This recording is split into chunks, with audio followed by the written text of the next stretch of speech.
Comment gagner de l'argent en tant qu'auteur ou autrice? Je vous propose dans cette vidéo 16 manières possibles que j'ai trouvées pour gagner sa vie, ou du moins essayer, car on ne va pas se le cacher, vivre de sa plume c'est assez compliqué et c'est assez précaire. Il est donc tout à fait naturel de se demander s'il est possible de transformer cette passion en une source de revenus viable. Voici donc quelques idées.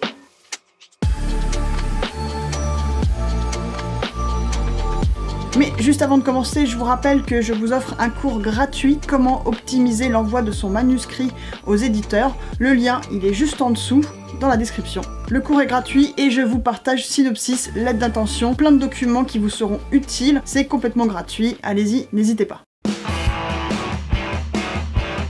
Mais bon, revenons à nos moutons, et voici donc la première méthode, l'édition traditionnelle. Donc s'éditer via un éditeur à compte d'éditeur. Bon, c'est vrai que cette première méthode est clairement assez obvious, mais bon, ce serait quand même très étrange de ne pas la mettre ici. Donc ici, vous allez gagner de l'argent en éditant vos manuscrits chez un éditeur. Oui, je pense que vous avez compris. Cela peut prendre du temps et nécessiter des efforts considérables, mais si vous êtes accepté, vous pouvez recevoir des avances sur droits d'auteur et percevoir ensuite des droits d'auteur. Le montant de l'avance dépend du format de votre manuscrit, roman, BD, album jeunesse, du lectorat, adulte ou jeunesse, de votre expérience, de la taille du livre et aussi de la maison d'édition. Cette avance donnée sera à vous et vous n'aurez pas besoin de la rembourser même si le livre fait un flop. Une fois que vous aurez vendu assez de livres et que cela aura couvert toute l'avance gagnée, là, vous pourrez commencer à toucher des droits d'auteur. Ils vont environ de 6 à 8% quand on débute, et si vous avez plusieurs co-auteurs, comme en bande dessinée, ces 6 et 8% sont divisés en deux. Seconde méthode, la presse. Je l'ai mis à part car en presse, vous n'allez pas avoir des droits d'auteur, vous allez être payé au forfait. Alors si la revue est traduite à l'étranger,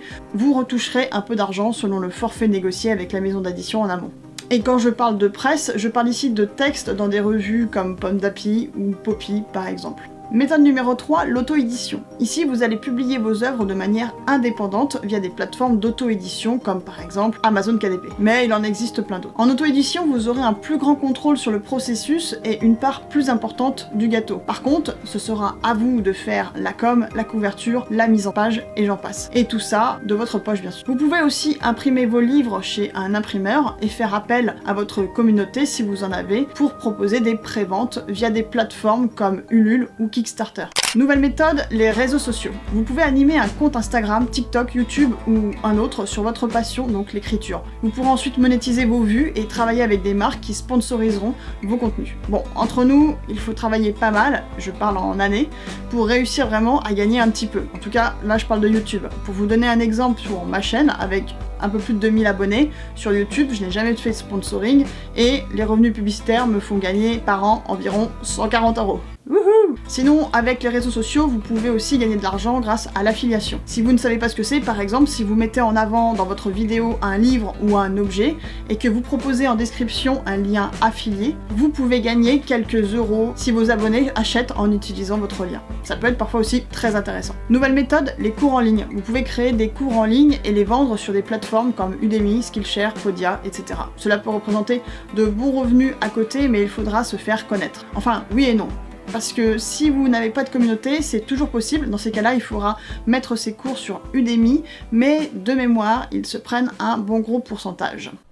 Autre technique pour gagner de l'argent, vous pouvez aussi convertir vos livres en format audio et les proposer sur des plateformes spécialisées. Cela peut élargir votre audience et générer des revenus supplémentaires.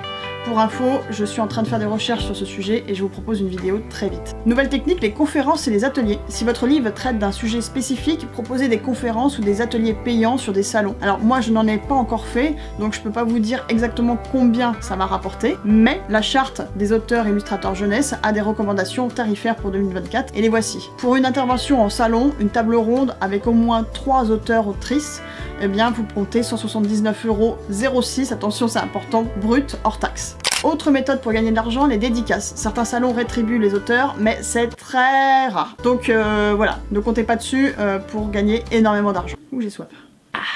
J'en étais où? Ah oui, les produits dérivés. Créer des produits dérivés de vos livres, tels que des t-shirts, des tasses ou des accessoires, des stickers, ça va vous permettre de gagner à nouveau quelques euros. Alors, pour faire ceci, par contre, attention, il faut bien sûr posséder les droits sur son histoire. Si vous êtes édité en maison d'édition, bah vous ne pourrez pas le faire, puisque les droits appartiennent à la maison d'édition. Par contre, si vous êtes un auteur ou une autrice auto-éditée, eh ben c'est vous qui gardez tout, donc banco, vous pouvez le faire. Autre technique, les dons. Alors vous avez des plateformes comme, attention je n'ai jamais su prononcer, Patreon ou Patreon. Ici il faut créer donc une communauté autour de son travail et vous allez proposer des contenus exclusifs à des membres de Patreon qui en échange d'un soutien financier vont recevoir par exemple des contreparties. Bon personnellement moi je ne le fais pas du tout mais je sais que certains collègues le font et ça a l'air de bien fonctionner. Bien sûr ça dépend de la taille de la communauté. Si vous avez que 100 abonnés sur YouTube, ça va être compliqué. Allez, je sais plus, j'ai perdu le compte. On va dire technique numéro 14. Non. Proposez vos compétences en rédaction de contenu à des entreprises, des sites web ou des blogueurs qui ont besoin par exemple de contenu de qualité pour des articles, pour leur plateforme en ligne. Et pour cette option, il faut avoir un peu de notion par contre en SEO. Donc c'est tout ce qui touche le référencement sur internet. Ce qui n'est pas mon cas. On en est où? Oui, les corrections et la bêta lecture. C'est un travail qui demande pas mal de temps, c'est tout simplement offrir des services de révision et de correction de texte aux autres auteurs. On appelle ça donc de la bêta lecture ou de la correction. Les tarifs sont calculés en fonction donc de la taille du roman, mais aussi de l'expérience du bêta lecteur ou de la correctrice. Du correcteur, pardon. Donc le bêta lecteur ou la bêta lectrice va donner plus un avis sur sa lecture, alors que le correcteur, lui, va travailler plus sur la forme, la correction de fautes d'orthographe, de syntaxe, etc. Nouvelle technique. Participez à des anthologies. Ici, vous allez rechercher des appels à texte pour des recueils de nouvelles. Cela peut vous donner une exposition supplémentaire et vous permettre de toucher de nouveaux publics et surtout de mettre un pied chez un éditeur. Faut pas le négliger ça. Perso, moi j'ai commencé comme ça. Et on arrive bientôt à la fin, le service... Ah non, c'est pas le dernier. Service de ghostwriting. Proposez ici vos services de rédaction sous le nom d'un autre auteur. Certaines personnes ou entreprises paient des ghostwriters pour créer du contenu en leur nom. Je souris parce que j'étais en train de me dire, mais attends, je l'ai super bien prononcé. Arrête la drogue! Alors, pour ce service, je sais que ça existe, mais personnellement, je n'ai aucune idée de comment faire. À l'occasion, je ferai des recherches et si je trouve des pistes intéressantes, je vous les partagerai bien sûr en vidéo. Nouvelle technique, et celle-ci, elle est vraiment très bien. Non, mais les autres, elles sont aussi pas mal. Mais celle-là, elle est bien. Travailler avec des écoles. On va créer ici un projet avec une classe sur une demi-journée ou plusieurs jours. Et le prix est assez intéressant, on va pas se le cacher. Et à nouveau, c'est un prix qui est encadré par la charte. Journée complète pour 2024, 499,57 € brut hors taxe. Pour une demi-journée, donc ce sont les tarifs 2024, 301,38 € brut hors taxe. Me demandez pas pourquoi il y a des centimes.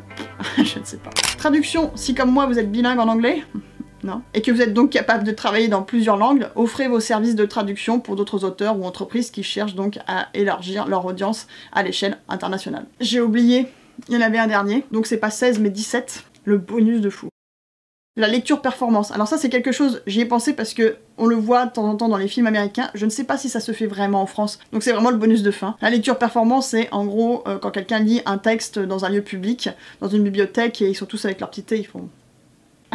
J'ai jamais vu ça dans les films, ça a l'air classe. Bref, en tout cas si ça doit exister en France parce que en regardant sur le site de la charte, j'ai vu qu'ils proposaient aussi un prix pour les lectures performance. Donc la charte recommande un tarif de 477,50 € brut, hors taxe par lecture j'imagine. Voilà, j'espère que ces méthodes vous ont plu et n'oubliez pas, en description, le cours gratuit comment optimiser l'envoi de votre manuscrit à un éditeur. À la semaine prochaine pour une nouvelle vidéo, ciao ciao.